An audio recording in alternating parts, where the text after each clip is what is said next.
नमस्कार, मैं हूं प्रदीप कुमार। आप देख रहे हैं पॉलिटिकल आइडिया। पॉलिटिकल आइडिया के आज के इस अंक में आप सभी दर्शकों का बहुत बहुत स्वागत है। मित्रों, बिहार से बड़ा समाचार है। नीतीश कुमार का retirement plan. Janata Dal United ने नीतीश कुमार का रिटायरमेंट प्लान बना लिया है। निशांत कुमार की ताजपोशी करने का फैसला ले लिया गया है। इस बात को साबित करने के लिए इससे बड़ा प्रत्यक्ष प्रमाण कुछ भी नहीं हो सकता मित्रों कि यह बयान जो दिया गया है कि श्रवण कुमार के द्वारा बयान दिया गया है कि निशांत कुमार की होली के तुरंत बाद ताजपोशी होने वाली है। निशांत कुमार को बड़ी जिम्मेवारी मिलने वाली है जनता दल यूनाइटेड के अंदर। तो मित्रों, क्या है ये रिटायरमेंट प्लान और ये रिटायरमेंट प्लान की आवश्यकता क्यों पड़ी? क्यों नीतीश कुमार रिटायर कर रहे हैं और नीतीश कुमार कब मुख्यमंत्री का पद छोड़ने जा रहे हैं और निशांत कुमार को कौन सा पद मिलने जा रहा है और ऐसा फैसला किन परिस्थितियों में हुआ, तो जानते हैं आज हम इस वीडियो में। मित्रों, सबसे पहले आप समझिए, लगातार साल भर से पिछले वर्ष 2025 के जनवरी महीने से ही लगातार ये कयास लगाए जा रहे थे कि नीतीश कुमार अब बिहार के मुख्यमंत्री पद की जिम्मेवारी का निर्वाह करने में अधिक दिनों तक सक्षम नहीं हैं। कई बार उनके वक्तव्यों के कारण विवाद में पड़े नीतीश कुमार। कई बार सार्वजनिक कार्यक्रमों में जिस प्रकार का बॉडी लैंग्वेज नीतीश कुमार का निकल कर आया, उससे लगातार बिहार की जनता में भी एक चिंता का वातावरण बना था कि नीतीश कुमार का क्या कुछ न कुछ प्रॉब्लम है, कोई फिजिकल प्रॉब्लम है जिस कारण से नीतीश कुमार जो है इस प्रकार की हरकतें करते हैं। ठीक है, तो एक बड़ा चिंता का कारण था जिस कारण से पूरे देश की मीडिया कयास लगाने में मस्त थी कि नीतीश कुमार अब बिहार के मुख्यमंत्री पद की जिम्मेवारी का निर्वाह करने में सक्षम नहीं है। साथ ही जैसे जैसे चुनाव नजदीक आता जा रहा था वैसे वैसे एनडीए के लोगों को लग रहा था कि नीतीश कुमार इस कारण से अपना प्रभाव खोते जा रहे हैं। बिहार की जनता पर जो नीतीश कुमार का जादू बोलता था वो जादू अब कमजोर पड़ने लगा है। वैसे ये अलग बात है कि नीतीश कुमार 2025 के विधानसभा चुनाव में 2010 के बाद सबसे बड़ी जीत हासिल हुई एनडीए को नीतीश कुमार के नेतृत्व में, यह अलग विषय है। लेकिन इस बात से पूरे बिहार की जनता, यहां तक कि नीतीश कुमार के समर्थक भी जो नीतीश कुमार के को ही बिहार में एकमात्र विकल्प मानते हैं, ऐसे लोगों को भी इस बात की चिंता थी कि नीतीश कुमार के मुख्यमंत्री रहते हुए नीतीश कुमार का कोई दुरुपयोग तो नहीं कर रहा। तो और इसीलिए लगातार एक जो ऐसी सोच के लोग थे वो चाह रहे थे कि निशांत कुमार राजनीति में आए। साथ ही नीतीश कुमार के जितने भी नजदीकी नेता हैं जनता दल यूनाइटेड में, जितने भी नीतीश कुमार के साथ है, जीने मरने की कसम खाने वाले लोग हैं, चाहे वो ललन सिंह हो, चाहे वो संजय झा हो, चाहे वो अशोक चौधरी हो, चाहे वो विजय कुमार चौधरी हो, और इससे भी बढ़कर एक वो चेहरा मित्रों जो नीतीश कुमार का गृह जिला का है, श्रवण कुमार की बात मैं कर रहा हूं। श्रवण कुमार जैसे लोग बराबर लगातार लगे हुए थे नीतीश कुमार को इस बात के लिए तैयार करने में कि नीतीश कुमार निशांत कुमार को राजनीति में आने की अनुमति दें। क्योंकि नीतीश कुमार की पहचान क्या थी? नीतीश कुमार की पहचान है किशन पटनायक के शिष्य होना। नीतीश कुमार की पहचान है गैर कांग्रेसवाद की राजनीति करने वाला देश का समाजवादी चेहरा जो परिवारवाद का घोर विरोधी है। नीतीश कुमार की पहचान यह है मित्रों कि नीतीश कुमार 1995 से लेकर अब तक जितने भी विधानसभा चुनाव बिहार में लड़े, हर चुनाव में एक मुद्दा परिवारवाद जरूर रहा।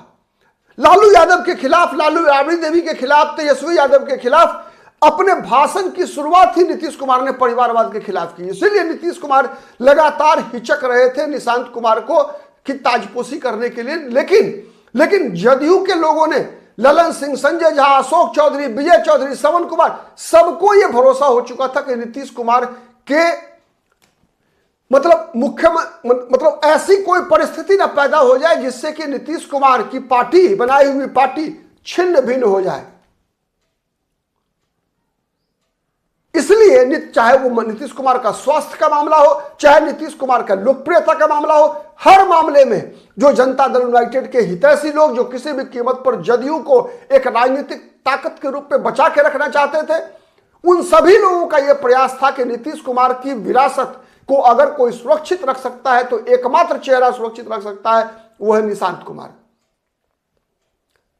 मित्रों, केवल नीतीश कुमार के सिपह सलारों को ही नहीं, नीतीश कुमार के व्यक्तिगत सहयोगियों को ही नहीं, बल्कि नीतीश कुमार के राजनीतिक सहयोगी भारतीय जनता पार्टी को भी यह एहसास अब हो चला था कि नीतीश कुमार को एकाएक यदि राजनीति से बाहर गए, नीतीश कुमार सीन से एकाएक गायब हुए, तो फिर जो नीतीश कुमार का वोट बैंक है, वो वोट बैंक और उस वोट बैंक का बड़ा हिस्सा आरजेडी के साथ शिफ्ट हो सकता है। इसीलिए कहा जाता है कि अंततोगत्वा भारतीय जनता पार्टी भी न चाहते हुए भी निशांत कुमार की ताजपोशी के प्लान पर मुहर लगा चुकी है। इसका मतलब क्या है? इसका मतलब यह है कि मित्रों के नीतीश कुमार की जो वोट बैंक रहा है, विशेषकर भारतीय जनता पार्टी डरी हुई है लव और कुश वोट बैंक से। क्योंकि अभी भी सम्राट चौधरी, जिसको बीजेपी ने अपना उप मुख्यमंत्री बनाया हुआ है, उपेंद्र कुशवाहा, जो कि अपनी पार्टी आरएलएम बना के राजनीति में, इनका भी, इन दोनों का जो प्रभाव है मित्रों कुशवाहा मतों पर, उससे ज्यादा प्रभाव आज भी राजनीतिक विश्लेषक बताते हैं कि नीतीश कुमार का है। नीतीश कुमार ने जब 1994 में जब लालू यादव के खिलाफ मोर्चा खोला, तो उस मोर्चा का में नीतीश कुमार की सबसे बड़ी ताकत बनी थी लव और कुश समीकरण, कोयरी और कुर्मी का गठबंधन। नीतीश कुमार स्वयं कुर्मी जाति से आते हैं, तो जितने भी राजनीति के जानकार हैं, including Bharatiya Janata party, Janata Dal United, यहां तक कि मित्रों उपेंद्र कुशवाहा को भी आप याद कीजिए, जब उपेंद्र कुशवाहा ने अपने बेटे के राजनीतिक पॉलिटिकल डेब्यू के प्लान की बना रहे थे, उन दिनों लोकसभा चुनाव से, विधानसभा चुनाव से ठीक पहले याद कीजिए मित्रों, उपेंद्र कुशवाहा ने क्या कहा था? उपेंद्र कुशवाहा ने कहा था कि बड़े भाई नीतीश कुमार को, निशांत कुमार को राजनीति में लाने की परमिशन दे देनी चाहिए। किसे पता था कि इस बहाने उपेंद्र कुशवाहा अपने बेटे के लॉन्चिंग को जस्टिफाई करने का प्रयास कर रहे हैं। लेकिन सच्चाई है, उपेंद्र कुशवाहा ने हामी भरी, मांग लगातार नीतीश कुमार से हो रहा था। और अब चर्चा ऐसी है कि नीतीश कुमार ने यह हामी भर दी है। ललन सिंह का प्रयास सफल हुआ, संजय झा का प्रयास सफल हुआ, श्रवण कुमार का प्रयास सफल हुआ, और श्रवण कुमार की घोषणा के अनुसार मित्रों, जो कि मैं दोहरा रहा हूं, श्रवण कुमार नीतीश कुमार के सर्वाधिक नजदीकी मंत्रियों में एक हैं, सजातीय हैं, उसी नालंदा जिले से आते हैं, गृह जिला के रहने वाले नालंदा जिले से आते हैं श्रवण कुमार, जहां के नीतीश कुमार भी है। और नालंदा उस लव और कुश वोट बैंक का प्रतीक भी है मित्रों। इसीलिए श्रवण कुमार की बात को आप हल्के में नजरअंदाज नहीं कर सकते।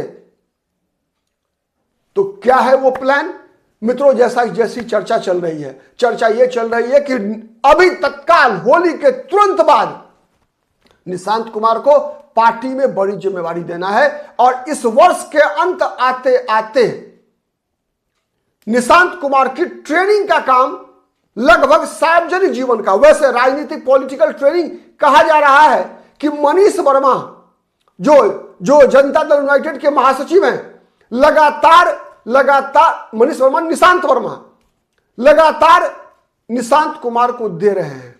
ट्रेनिंग साल भर से चल रही है, और उसी ट्रेनिंग के तहत बीच बीच में आपने जितना बयान निशांत कुमार का देखा है, मीडिया के सामने आना, मीडिया के सामने आकर बाइट देना, हर मौके पर, हर मौके को अपने पिता से जोड़ देना। जैसे अभी विगत दिनों नीतीश कुमार के जन्मदिन के अवसर पर जब महावीर मंदिर में दर्शन करने गए, तो फिर उसको भी अपने पिता की दीर्घायु से जोड़ा, स्वाभाविक है। लेकिन सार्वजनिक, इससे पहले निशांत कुमार हर पिता के हर जन्मदिन के अवसर पर महावीर मंदिर जाते थे, लेकिन क्या इससे पहले मीडिया के सामने आकर कभी बयान दिया था?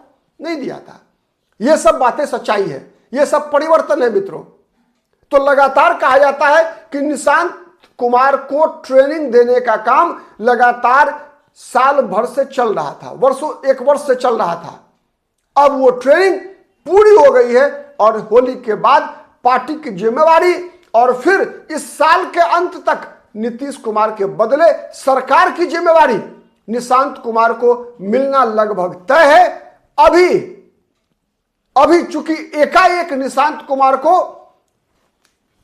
अगर बिहार में सत्ता दे दी जाए, तो हो सकता है कहीं ना कहीं कुछ परेशानी पैदा हो जाए।